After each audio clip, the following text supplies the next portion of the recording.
Hi there guys, I'm Nikhil from GreedyTech and this is the unboxing of Nokia 6.1 or the new Nokia 6, the way Nokia likes to call it. So guys, this is the box. So on the front we have a quick preview of the phone, Nokia branding, and at the bottom it says Nokia 6.1, and on the right side it even says Android 1 program. So it will get monthly security updates for the next 2 years, just like Mi A1. Now on the left side we have the phone's name once again. On the right side it's completely plain. At the top we have some details which I don't want to read. Next we have IMEI number on the button along with the pricing, and it even says made in India. Now on the back we have some highlighting features along with a full preview of the phone. Now let me just zoom in. So these are the highlighting features of the Nokia 6.1. A unibody metal design, Snapdragon 630 processor, a 5.5-inch display, 16 megapixel camera with Zeiss optics, and dual sight mode. Now without any further ado, let's quickly unbox it. So this phone has only one seal, that's over here. Now we just need to pull it out. By the way, as you have seen, I have the black color and I've ordered it on Nokia store and it took around 3 days, and they've used delivery service for the shipping. So this is the phone. Let me come back to it later. Next we have the SIM card ejector and some documentation, a quick start guide, and product and safety information. Let's see what we have in this box. So first we have the power adapter. This is a quick charger. So this phone definitely supports fast charging and comes with a fast charger inside the box. Now let's see what else we have. We have earbuds. Next we have this earbuds with an inline mic. And finally we have the USB Type-C charging cable. Now these are all the contents of the box. Now let me just come back to the phone. So guys, this is how the phone looks on the front, a 2.5D Corning Gorilla Glass 3, and this is how it looks on the back. A nice matte black finish with a complete unibody metal design with this copper linings all around, and it definitely looks very premium. It has completely flat sides just like the previous iPhones, so it should be able to stand on its own like this. So let's have a quick physical overview along with the specs. On the front it has a 5.5-inch IPS display with Full HD resolution in the old 16:9 aspect ratio. Above the display we have the sensors, earpiece, Nokia branding, and an 8 megapixel front facing camera with f2.0 aperture and 84-degree field of view. Below the display it is completely plain, and this time we have on-screen buttons. On the left side we have just the SIM card tray. So this is the SIM card tray that houses a nano SIM slot and a hybrid SIM slot. So you can either use 2 nano SIMs or a nano SIM and SD card, which is a slight disappointment. A dedicated SD card slot would have been great. Now on the right side we have the power and volume buttons. They also have this copper accent colors. They look pretty good. They are made of metal and have a nice tactile feel to them, but they are not sufficiently elevated.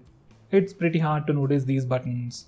At the top we have just the audio jack, and at the bottom we have the speaker grill, a microphone hole, and a USB Type-C charging port. Now on the back we have the microphone hole over here. That's followed by a 16 megapixel camera with f2.0 aperture, Zeiss branding over here, and dual tone dual LED flash. That's followed by a fingerprint scanner, Nokia branding, and some specifications over here. Now that's the physical overview. Under the hood it sports a Snapdragon 630 processor with Adreno 508 GPU, along with 3GB of RAM and 32GB of storage with a 3000 mAh battery. It comes with all the basic sensors including compass, gyroscope, and a fingerprint scanner. It is running pure stock Android based on Android Oreo. It has a thickness of 8.15 mm and weighs 172 grams. Right now it is only available in 2 colors, black and white, and we should be seeing the blue variant pretty soon. Now this is the 3GB RAM variant with 32GB of internal storage priced at 17,000 rupees, and Nokia will be launching the bigger variant with 4GB of RAM and 64GB of storage at 19,000 rupees by the end of this month or the next month. So guys, that was the physical overview and the specs. Now let me turn on the phone and quickly configure it. So the entire setup process was pretty simple. There's no complicated steps involved. Now let's quickly check the fingerprint scanner.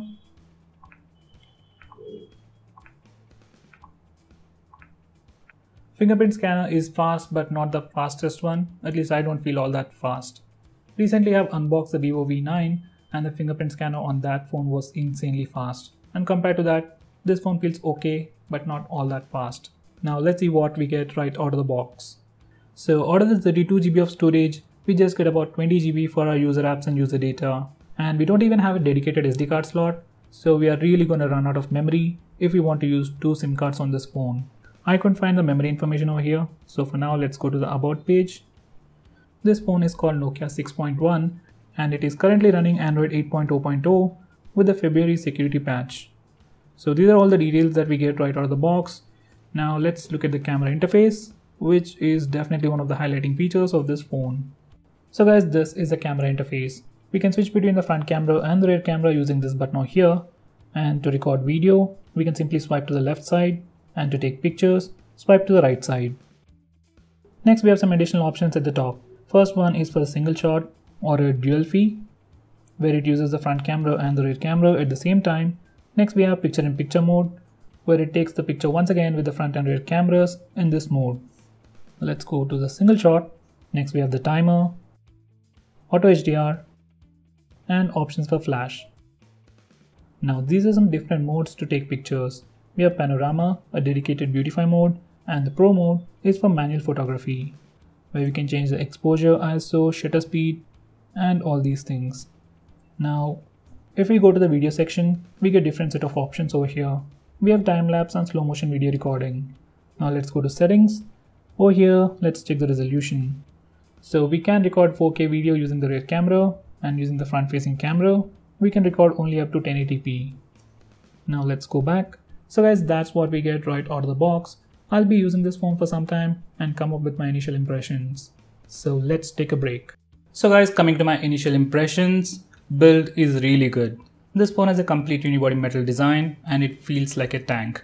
It weighs 172 grams and yes, it does feel heavy, but considering how well this phone is built, we can manage. Now coming to the design, there are things that I really like about it and there are things that I really hate about it. Now these accent lines, I really love them. It definitely adds a nice personality to your phone. The Nokia branding at the top does annoy me a little, but it's very subtle and I don't really have any problems with that. Now coming to the main issues with the design, it's with the rear camera and the placement of the fingerprint scanner. Now the fingerprint scanner itself is slightly smaller than the regular fingerprint scanners we have been seeing. For example, this is the Redmi Note 5 and as you can see, fingerprint scanner is slightly bigger. Now the size isn't the only problem. Just look at the position of the fingerprint scanner on the Nokia 6. Usually when we hold our phone, this is how we do it. Now in this case, fingerprint scanner is easily accessible. Now let's see Nokia 6. Now if this is how I hold the phone, now the fingerprint scanner should be anywhere around here. Even for people with smaller hands, they should be able to easily reach this spot, but this particular area is slightly hard to reach. So every time you want to access the fingerprint scanner, you make this awkward kind of a movement and that's kind of annoying for me at least. Now that's the only thing I really hate about the design. And if you just look at this entire part, we have the camera over here and the dual tone LED flash over here. And at the center we have Zeiss branding and this area is left empty. So if they thought about it a little bit, they could have moved the fingerprint scanner slightly above. Now that's with the build. Display looks pretty good. It has all the basic sensors, so no complaint over there. Another issue with the design is with these buttons. Now these are the power and volume buttons. They are made of metal and have a nice tactile feel to them, but they are not elevated enough. As you can see, they are very flat and very close to the side edge, and it's kinda hard to press them. This is supposed to be an upgraded version to the last year's Nokia 6, which had stereo speakers. But on this one, we only have one speaker and that's at the bottom. For a phone that costs 17,000 rupees for just 32 GB of storage, a dedicated SD card slot would have been appreciated. Now cameras on this phone so far in my testing look pretty good. It has auto HDR for both the front and rear cameras and it can record video in 4K resolution, but there's no stabilization. In a video from C4E-Tech, I've seen that this phone has portrait mode for the front camera, but right now I couldn't find any such option. It might be exclusive to the Chinese variant. Now this phone comes with pure stock Android based on Android 8.0 and it's part of the Android One program. So throughout my testing, phone felt super responsive, just like using my Pixel 2. So in terms of software performance, it's definitely top notch. Coming to the software department, it does have some features like the double tap to wake, split screen mode, picture in picture mode and all that stock Android stuff. So guys, on the whole, looking at this phone, at least based on my initial impressions, there are only 3 great things about this phone. First one would be the fast charging support, second one would be the complete unibody metal design, and the third one would be the pure stock Android. Cameras are good, but considering the price, it is missing the dual camera setup on the rear, and it is even missing portrait mode for the front facing camera, which they seem to be offering in other markets. So far, I don't really have any good reason to buy this phone or suggest you to buy this phone over the existing set of phones like Redmi Note 5 Pro or the Honor 7X, or even the retail phones like Oppo F5 or the Vivo V7. So guys, that was the unboxing and a quick hands-on review of the Nokia 6 2018 edition, or also called as Nokia 6.1. By the way, if you're planning to buy this phone online, I'll leave a link for that in the description. Do check it out. If you want us to make any specific videos related to this phone, tweet out to us with the hashtag AskGreedyTech on Twitter and we will try to make it as soon as possible. If you like this video, hit that like button and subscribe to our channel to see more cool videos on tech. I'm Nikhil from GreedyTech signing off. Have a nice day.